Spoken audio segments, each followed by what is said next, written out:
Today, we are undertaking a deep dive that really gets to the core of what it means to be a professional. We're digging into the architecture of professional life, especially in really demanding fields like medicine, using materials straight from a key psychiatry textbook. So our sources lay out a kind of two-part story for you. First, there's this incredibly structured, very regulated system that actually creates the expert, the doctor, the leader, the high achiever.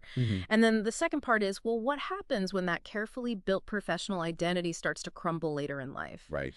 Our goal here is to connect those two stages, to show how the system that's designed for success might actually inadvertently create this kind of structural vulnerability in a person's sense of self. That's a really crucial point. We tend to celebrate the success, the achievement that comes out of all that rigorous training, but we don't often look at the potential costs. To understand why someone who's been incredibly successful might suddenly feel a complete loss of identity during, say, a mid-career crisis, you really have to grasp the rules and pressures that shape them from the beginning. Because those pressures aren't just about skills. No, exactly. They mold their very sense of who they are. Okay, so let's start with the system itself. Graduate medical education, GME as it's called, that whole path from being a med school grad to a practicing specialist, it wasn't always this, rigid structure we see now. Right. It evolved quite a bit from fairly informal mentorships To the highly standardized residency model we have today. And our sources point out this huge shift was really driven by the Flexner Report back in 1910 and adopting the Johns Hopkins model, that very scientific, hospital-based approach. And that standardization is still evolving, actually. It's being led now by the ACGME, the Accreditation Council for Graduate Medical Education. And what's really interesting, I think, is how their focus has shifted. Well, historically, the ACGME was all about standardizing the process, making sure every resident got the same lectures, went through the same curriculum, that kind of thing. Okay. But now, they're driving what they call a disruptive evolution by trying to standardize the outcomes. Ah, you mean the competency movement, focusing on what residents can actually do rather than just the hours they spend. Exactly. That's the whole point of the Big Milestones Project, trying to create objective ways to measure competence across different areas. It's about ensuring every doctor graduating meets specific, measurable standards, not just that they, survive the schedule. And this regulatory push, it often tackles old arguments, right? Like the classic psychiatry fight. Should training focus more on biology and meds or on psychotherapy? Yeah, that one's largely been settled, at least institutionally. Yeah. The PRRC, that's the Psychiatry Residency Review Committee, now requires specific training in both. The system basically reflects the modern view that you need both toolkits. Okay. But there's still a major structural controversy hanging around, and that's the work hour limits. Ah, yeah, the big one. The ACGME rules limited shifts to stop residents being used just for hospital staffing. No more service interference. But if you cap the hours, what happens to all the work? It gets squeezed. They call it work compression. Right. The resident basically has to cram everything, all the essential patient care, into a shorter time frame. And the big worry is, do they lose that crucial thoroughness? Do they miss seeing the whole picture with complex cases, or observing how an illness naturally progresses over time? But wait, isn't the whole point of ACGME about competence and safety? Wouldn't limiting hours automatically make things safer by reducing fatigue? You'd think so, logically. But the data, well, it's actually kind of murky. Reducing hours means more handoffs, one doctor passing the patient to the next. More transitions of care. Exactly. And our sources suggest the net effect on patient safety isn't clear yet because of all those extra handoffs. You reduce one risk, fatigue, but maybe you introduce another, which is fragmentation of care. And then who makes sure the doctor, once they're trained, actually gets certified? That's the ABPN, the American Board of Psychiatry and Neurology.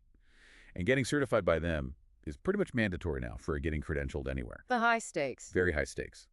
And that pressure goes right back to the training programs. They have to maintain a 3-year pass rate on the ABPN exams that's above the bottom 5th percentile of all programs.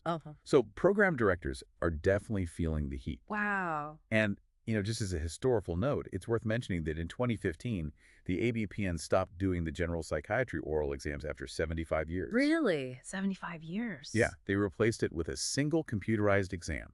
It really symbolizes that system-wide shift towards objective, measurable things over the more subjective, context-based evaluations like the old orals. Okay, so this intense, standardized system produces a resident who is, as the sources put it, a professionally hybrid person. They're an employee doing vital work, but also still a learner. And that's such a critical transition point. For a lot of people, residency is their first really sustained, high-stakes job. They go from the relatively neat world of academic scores. Right. Clear grades, clear goals. To the incredibly complex, messy reality of clinical work. All those expectations flying at them from nurses, colleagues, faculty, patients. That environment can suddenly bring out capabilities, sure, but also fragilities that were maybe hidden during their student years. So when problems do come up, the residency director has this incredibly tough job. They have to balance being fair to the resident, ensuring public safety, Absolutely paramount. and sticking to all the institutional rules and policies. It's a tightrope walk. And spotting trouble early means gathering info from everywhere, not just the official reports, peers, nurses, faculty observations. Often it's the informal feedback, the hallway conversations that really flags the deeper psychological issues. Let's talk about the case study of Dr. A from the sources, because it really highlights this. Academically, she was off the charts. Phi Beta Kappa, AOA Alpha Omega Alpha, the Medical Honor Society, just a total superstar on paper. Absolutely. Yeah. But then you look at her clinical feedback, and it was, well, a mess.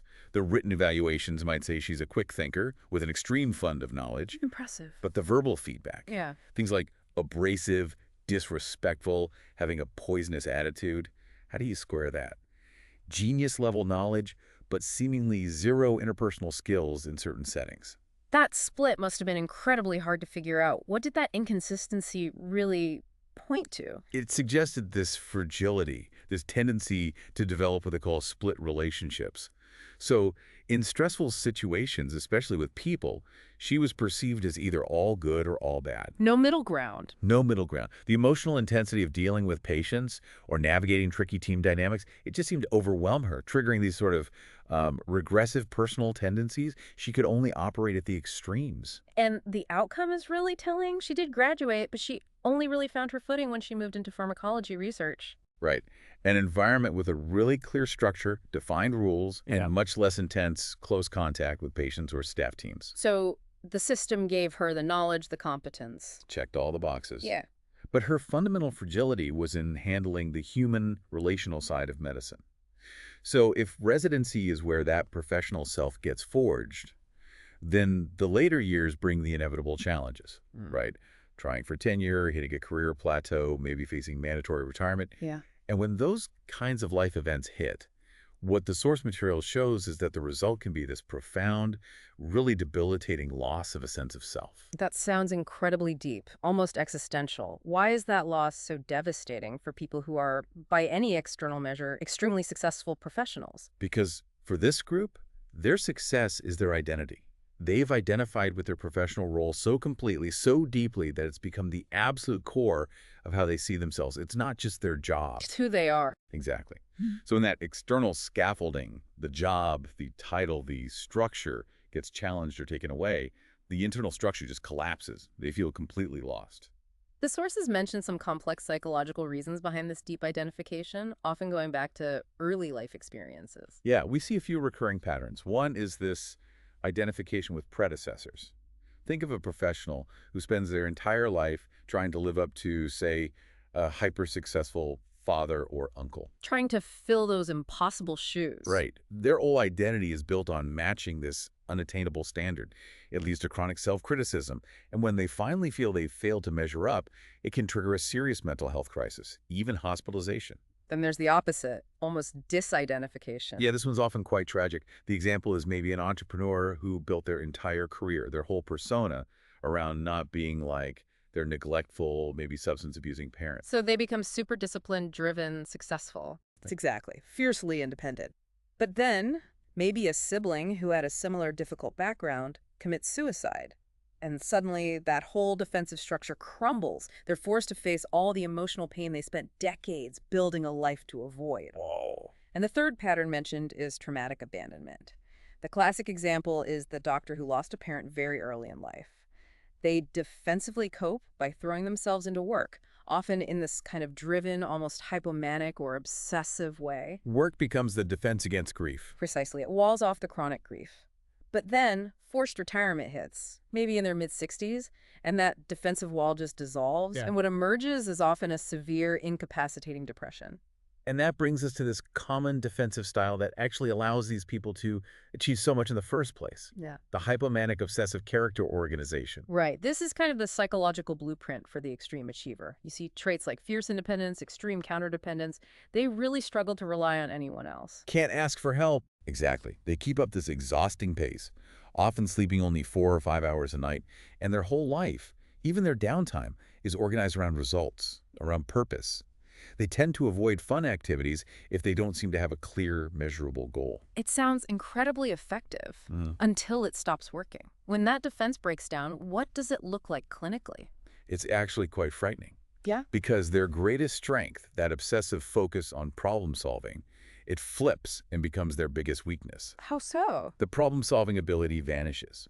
Instead, it shifts into this incapacitating ambivalence and rumination. They just get stuck, going over and over things without reaching any conclusion. Like analysis paralysis, but extreme. Exactly. And there's this incredibly vivid image from the sources. A 70-year-old patient who was literally observed stuck in the doorway of his room, just standing there, physically paralyzed, unable to decide whether to go into the room or leave it. Wow, a physical manifestation of total indecision. Yes. His core ability to make decisions quickly and decisively, which probably defined his career, had just completely evaporated. So when it comes to treating this very specific group, obviously standard psychiatric medications might be used, but the sources really emphasize the role of the psychotherapeutic hospital setting. It provides this unique, kind of intense environment. Yes, the idea is that in that setting, patients often regress quite rapidly. They start replaying their core life patterns, their scripts, right there in the therapeutic milieu. Which gives therapists the chance to see the dynamic unfold in real time and intervene. Exactly. It allows for what they call repetition in the service of change. Let's focus on the case of Marvin, the 60-year-old CFO who took early retirement. His collapse was triggered because his new part-time consulting role, well, it just didn't fill his sails, as the text puts it. It couldn't prop up the self-image he'd built. What did the psychological testing show about his underlying vulnerability? What was really going on with Marvin? It revealed this deep, fundamental feeling of inadequacy.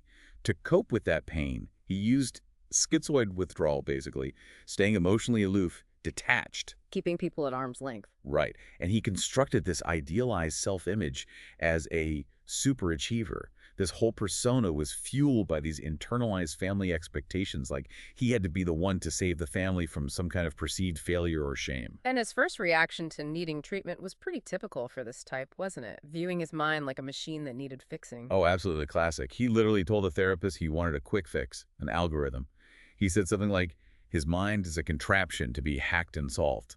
Wow. It perfectly reflects that hypomanic obsessive way of thinking, framing deep emotional failure as just a technical glitch, avoiding the messiness of it all. So the therapist's job wasn't to hack the contraption, but to actually challenge that whole super persona fantasy he was living in. Precisely.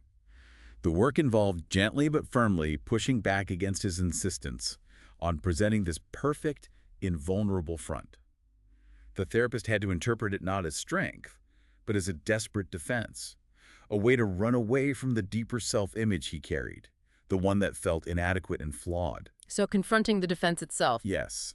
To get to structural change, he had to be able to let go of that armor. And where did that final breakthrough happen? Where did he finally encounter a challenge that got past his defenses? It happened in group therapy.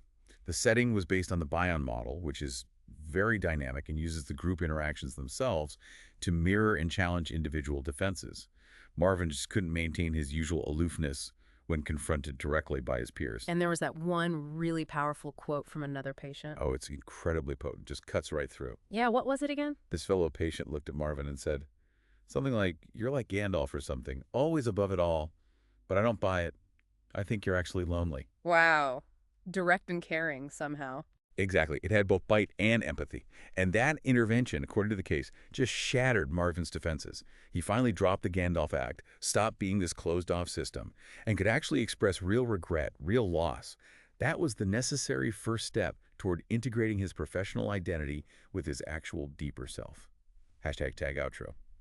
So what this deep dive really shows us is this profound irony, isn't it?